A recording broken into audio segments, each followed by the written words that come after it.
సమస్యలు విద్యారంగ సమస్యలు పరిష్కరించడం కోసం ప్రతి గ్రామంలో పాఠశాల ప్రభుత్వ పాఠశాల ఉండే విధంగా రాష్ట్ర ప్రభుత్వం చర్యలు తీసుకుంటా ఉంది. అందుకోసం అవకాశాలు మెరుగుపడతా ఉన్నాయి. చదువుకునేటువంటి వారికి అవకాశాలు కూడా ఉద్యోగ అవకాశాలు కూడా మెరుగుపరిచే విధంగా రాష్ట్ర ప్రభుత్వం వ్యవహరిస్తూ ఉంది. గతంలో చాలాసార్లు చూసినాం. ప్రైవేటు వ్యవస్థ అంటే పల్లా రాజేశ్వర్ రెడ్డి గారి వ్యవస్థ. పల్లా రాజేశ్వర్ రెడ్డి గారు యూనివర్సిటీ ఏమైంది? ఇవాళ పల్లా రాజేశ్వర్ రెడ్డి గారు పట్టభద్రుల ఎమ్మెల్సీ అయి గెలిచిన తర్వాత అది దొంగ ఓట్లతోనే గెలిచిన మీ అందరికీ తెలుసు.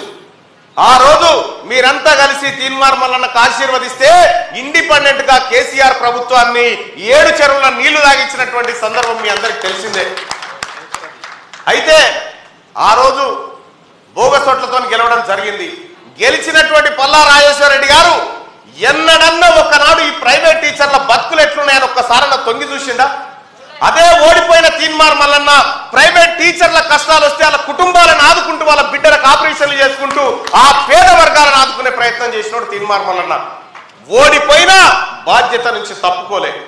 రేపు రాబోతున్నటువంటి పట్టభద్రుల ఎమ్మెల్సీ ఎన్నికల్లో నేను ఈ సంఘానికి ఇక్కడ సంఘం బాధ్యులకు హామీ ఇస్తా ఉన్నా. తీన్మార్ మల్లన్న మీ సంఘానికి అండగా నిలబడతాడు. ముఖ్యంగా ప్రైవేట్ టీచర్లకు అండగా నిలబడతామని చెప్పి మేమంతా హామీ ఇస్తా ఉన్నాం.